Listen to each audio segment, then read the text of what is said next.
mi gyerekek voltunk, képzeljétek el, akkor ilyen gólyavirágot nagyon sokat leszettük, és koszorút csináltunk magunknak belőle, meg gyűrűt, akik így falun élnek, kimentek a mezőre.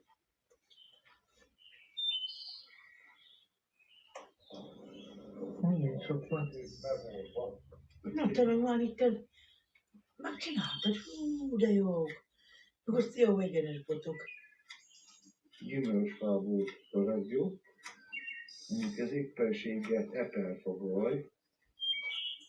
Levágjuk róla. Szerintem ez már jó is. Na, akkor menjünk. Kezdjünk akkor hozzá. Sajnos a pecák ugyanúgy vannak. Egyáltalán nem mozognak, alusznak.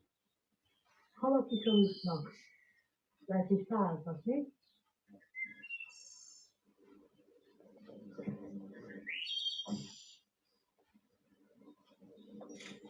Neked teszek el, hogy lát?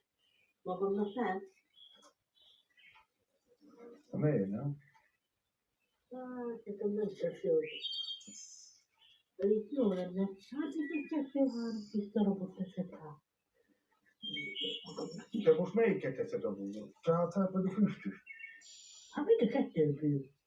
Én adok neked amolyat, te meg adol nekem el ilyet.